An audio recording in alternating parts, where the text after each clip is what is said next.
নমস্কার বন্ধুরা, কেমন আছেন? আশা করি সবাই ভালোই আছেন। আজ রবিবার, আমাদের বাড়ি আজকে ঢেঁড়াপালা।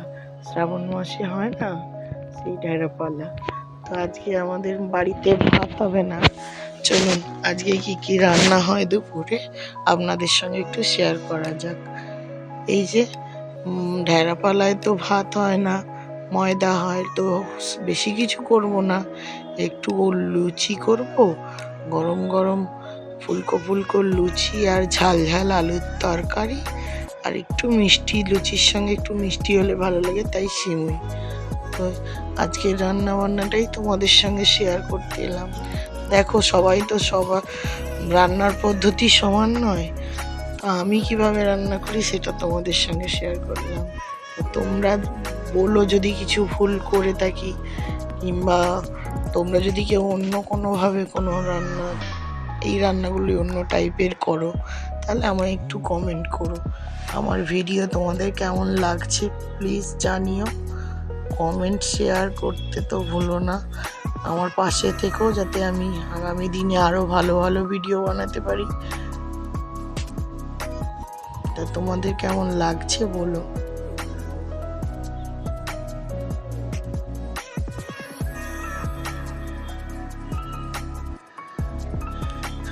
ওইদিকে সিমুইটা বসিয়ে দিয়েছি, এদিকে আলুর তরকারিটা হচ্ছে। ময়দাটা মেখে রেখেছি, একটু নরম হোক ততক্ষণকে তরকারি আর সিমুইটা করে নিই, তারপরে গরম গরম লুচিগুলো ভেজে নেবো। এই যে তরকারি আর সিমুই হয়ে গেছে, বসিয়ে দিয়ে আমি চলে এসেছি। লুচিগুলো নেচি কেটে ভেজে বেলে নেবো।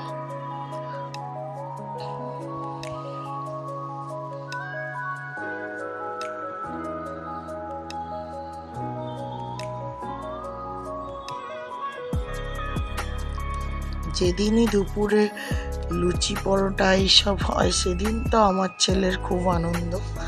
সে তো ভাত পছন্দই করে না, ময়দার জিনিস পেলে তার আর কিছুই চাই না, সে ঘুরবে ফিরবে লুচি খাবে। ওই জন্য আমাদের বাড়িতে যেদিন ময়দা হয় সেদিন একটু বেশি পরিমাণেই করতে হয়। ছেলে আমার লুচি পরোটা খেতে ভীষণ ভালোবাসে।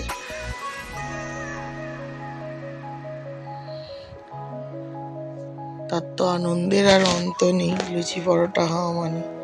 সে খালি কখন হবে আর তাকে কখন খেতে দেবো, সেই জন্য ব্যস্ত করছে।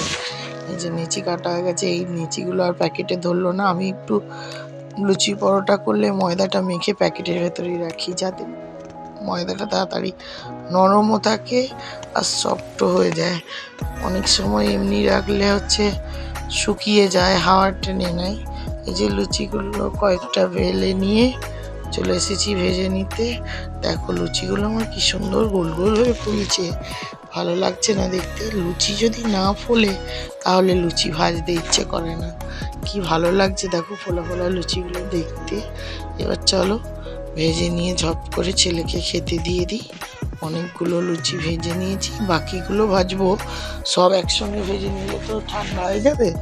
আমার হাজব্যান্ড আর শ্বশুরমশাই তো দোকানে থাকে, ওনারা এলে তারপরে বাকিগুলো ভাজবো। এখন ভেজে ছেলেকে খেতে দিই।